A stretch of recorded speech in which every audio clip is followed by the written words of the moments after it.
non-sparking tools, beryllium. It's like that military style boot camp. What's up, Harlan?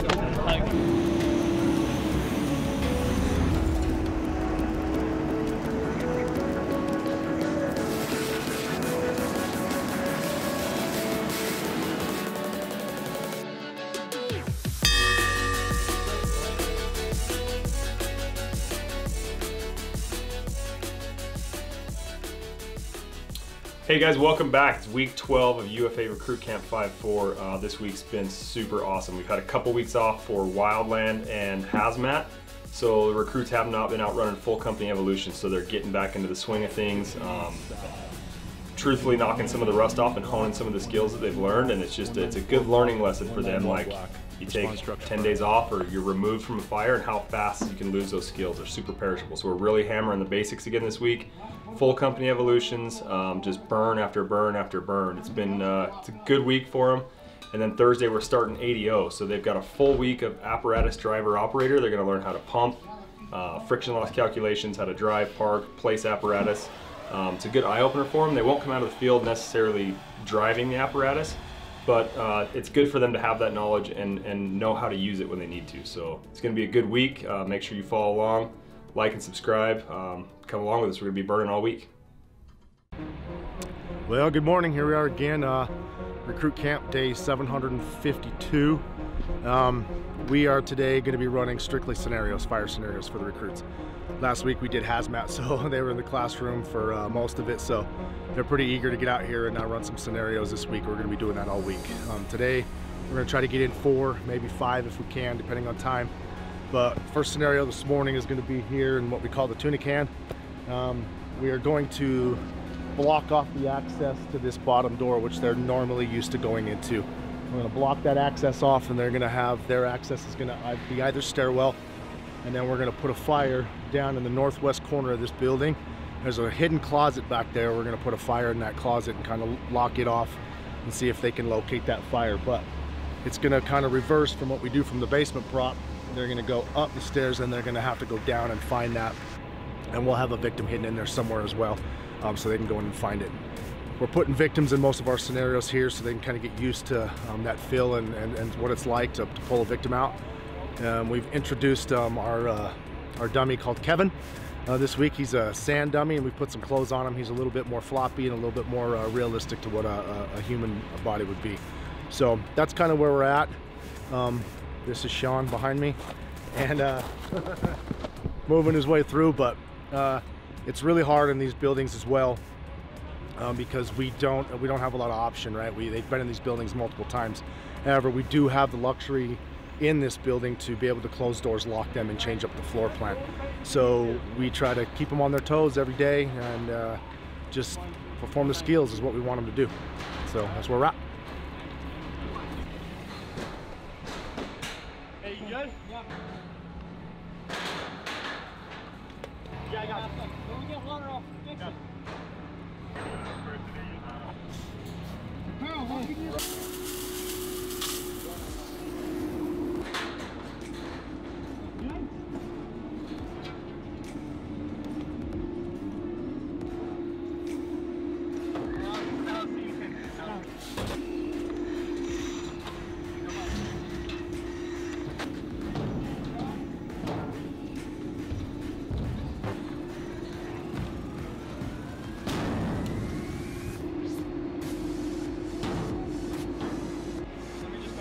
One after his initial attack, one after his water, one after the block.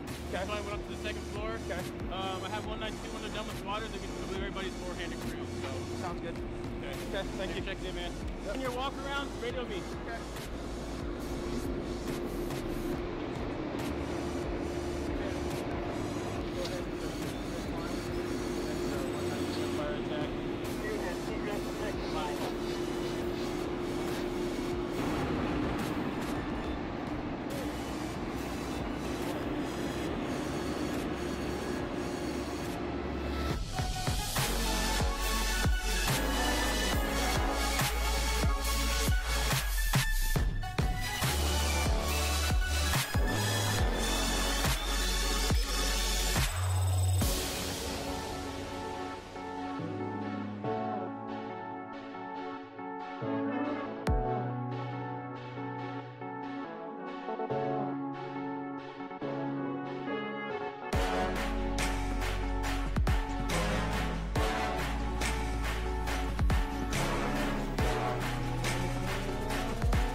192, command, what's your status, over?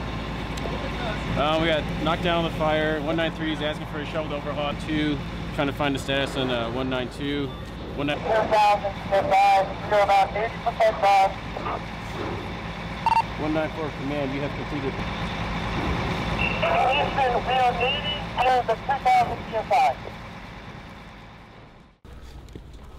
Who was your first unit? 193, fire attack. Okay. Egress was blocked on the first floor, so they had to go up to the second, work from there. 193, how'd your fire attack, how'd your hose deployment go? Seemed like it went well.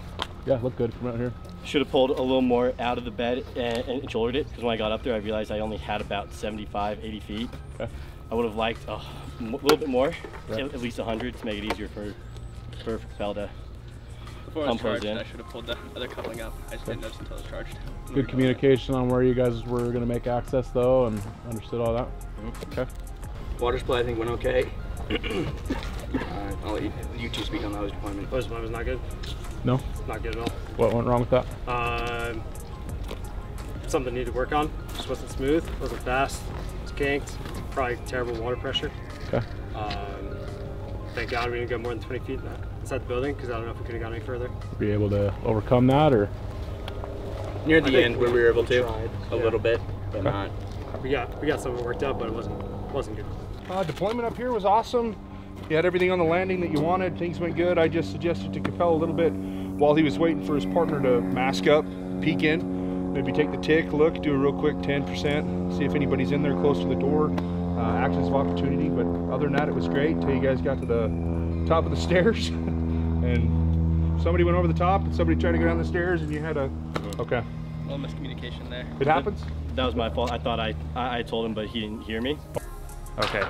Yeah, I was just interested in the decision-making process there because I was watching you guys realize you didn't have the nozzle, and you know, if I were the two of you, I'd rather wait at the bottom of the stairs for the nozzle than waiting on the stairs, not having assessed where the, you know the main body of the fire's here, but you don't know if it's spread or it's compromising your staircase, right? So I thought that was a good decision to get things communicated and sorted out properly from a more protected position on the bottom floor. You were communicating really good checkpoints to command. Hey, we got a good knockdown, we're ventilating, we're in overhaul.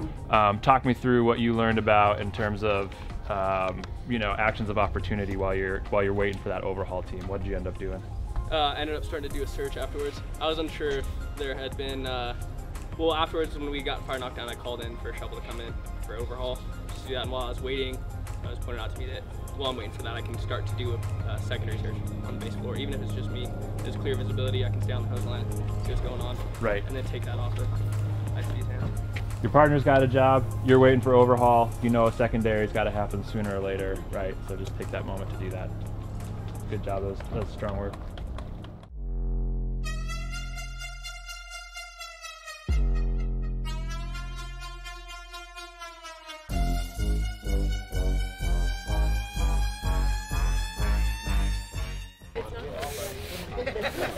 All right, everybody listen up. Raise your hand if you've done a beep test before. Ready?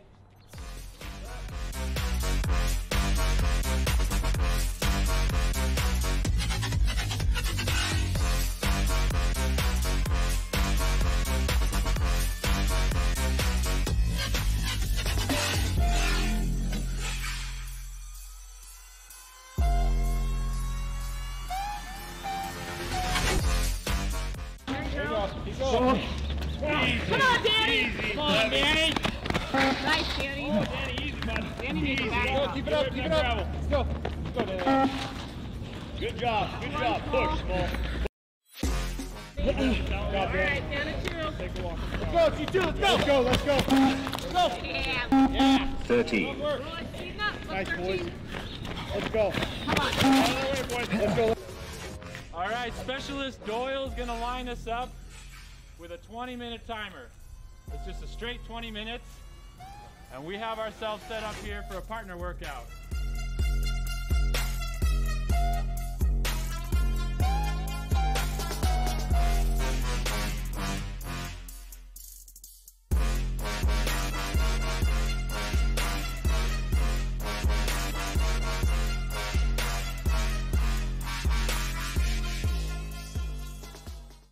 Okay, for dessert, we're gonna do bring Sally up with push-ups.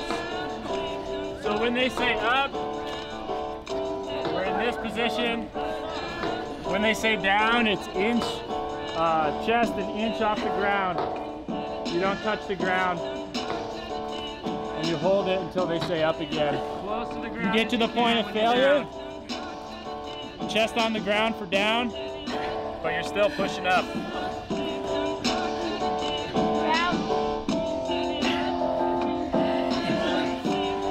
Hold it, 5-4.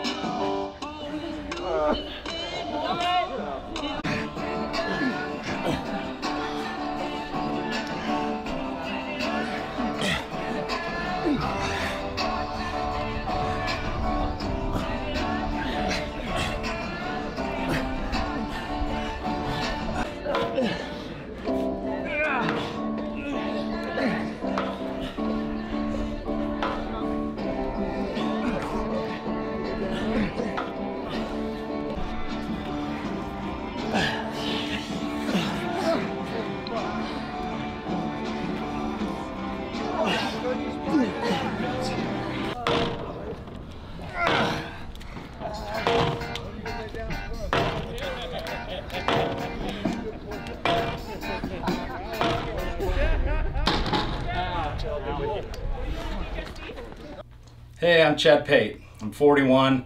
I live in Riverton, Utah. I've been with Unified Fire for 13 years now. I have the lucky opportunity to be out here with Camp 5-4. It's been a great experience. One of the reasons I got out here was I really wanted to better myself. I'll be honest, it was selfish. I lucked out and got into Camp 5-3 as well. And it was an eye-opening experience for me on the things that I did know and the things that I don't know. And so I've been able to improve on those skills and share those things with these recruits. A little backstory on me: I was lucky enough to start the fire service early. Right out of high school, I joined Salt Lake County's wildland fire team back in 1998. I did a season with them. Best experience, one of the best experiences of my life. Met some lifelong friends that still work here and are now leaders of the department. Took a little sabbatical, went on an LDS mission for a couple years, got home and I knew that EMS and fire was still what I wanted to do. I met my wife in high school and she was with me throughout and she pushed me. I looked at another career choice and she knew that I had that passion that I wanted to just be a fireman and get into EMS. So I started testing for fire departments, didn't get hired. I was part of that group where, you know, it takes a while. So I hired on a Gold Cross. I worked 6 years at Gold Cross Ambulance. For a number of years I was a field supervisor. So I was in charge of upwards of 12 to 20 ambulances at a time, similar to a battalion chief. But I run and check on the crews, run large incidents, got to know a lot of senior officers within fire departments, and I kind of regrew that passion where I knew I wanted to be in the fire service. So I hit the books and started testing again and got hired with Midvale in 2007. It seems like a blur where the time just flies. Some of my lifelong friends are the guys that I've been at Gold Cross and also Midvale Fire, Unified Fire, but it just blows me away that time flies like it does. What an opportunity to be out here. I'm super grateful. My family's been a huge support all throughout my career. I remember the days in Gold Cross.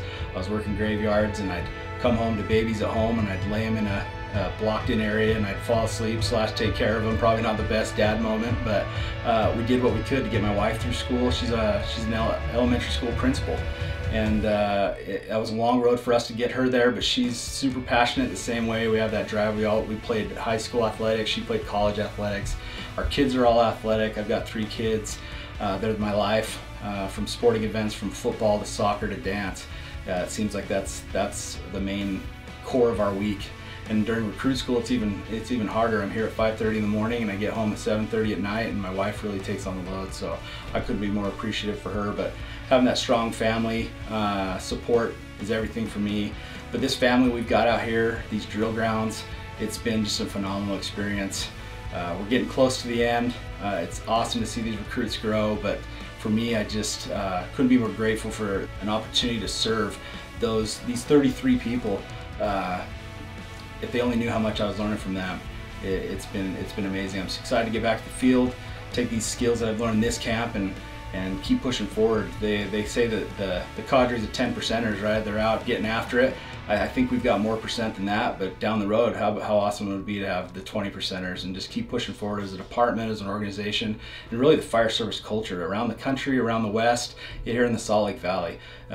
We're a big department, but we're just one of some. We all get along, we should all work well together. I'm excited to see the future, but it's been a great opportunity being part of Camp 5-4. My name is Mike DeLeon. I'm 37 years old, one of the recruits here at Camp 5-4 of Unified Fire Authority. Grew up in Arizona. After graduating high school, I decided the military would be a good option for a career. Ended up joining the Coast Guard because I was interested in saving lives and not being engaged in war. I was able to do counter narcotics in the Eastern Pacific and the Caribbean for a couple years, and also teach Iraqi Marines in Iraq how to do maritime operations. Afterwards, went back to school, got a couple associate's degrees, ended up getting a job in finance for a couple of big companies, earned some professional licenses there, and I was able to help people open up accounts, place trades, build portfolios, and just get financially fit for their future and their retirement. After that, I decided that I wanted back in the military, decided that being a bomb technician for the Air Force was a good fit for me there. I've been doing that for the last couple years, and that's what ultimately brought me to Utah. When my upgrade training was done, I was approached by a member of the Unified Fire Authority Investigations Division that I should apply, and that's what kind of got me down to where I'm at now. On my off time, and I enjoy camping and hiking and backpacking with my girlfriend. We really like getting lost in the backcountry and exploring national parks and taking pictures along the way. I love being out in nature and really just getting far away from the distraction of social media, TV, big cities, things like that. And I feel really grounded when I'm out there. I'm able to take in the scenes and really enjoy and watch nature and sit out there next to a campfire in the middle of nowhere. It's just really peaceful. We've been dating for the last couple of years, and she works for the University of Utah. We're in the physical therapy department there, so I really enjoy that we're on the same mindset as helping others, but not just helping others anywhere but here in Utah. Over the last 12 weeks, I've been able to learn a lot of firefighters' specific skills, which aren't just involved with fighting fire, but dealing with the public and looking out for each other and coming across other situations where a fire hose isn't always needed. As far as the physical fitness aspect, it's been hard, it's been really good. The instructors here have been ensured that we are in good physical fitness conditions so that when we're out in the fleet, I'll be ready to fight fires day one. As far as how it compares to the military, there are similarities as far as teamwork, camaraderie, relying on the guy or girl next to you to help save lives, whether it's the public or one another's. I like the team building aspect and getting to know everybody here, and look forward to being out with these individuals here and other experienced people in the fleet. I'm looking forward to connecting and serving the community of Utah, especially since only being here for a couple of years. I got a chance to serve my country multiple times over the years, and I'm looking forward to get a little bit more personal and actually look into the eyes and shaking the hands of the public here. I used to be a very competitive ice hockey player. Always had dreams and aspirations of playing college and professional at the college and professional levels. And then after that, kind of decided to just go with the college route, get a degree, kind of start my life there, maybe have more of a family-oriented life in that way. As an athlete, the camaraderie was something, you'd see your teammates a few times a week, game time, like it's going from, having a great time hanging out with each other, getting to know each other, joking around. And then as an athlete, when it's game time, everyone's super serious, they're dialed in with each other, they know what's going on. The fire service is that same way, but completely and utterly more intensified to where you're living with the guys that you're working, that you're teammates with.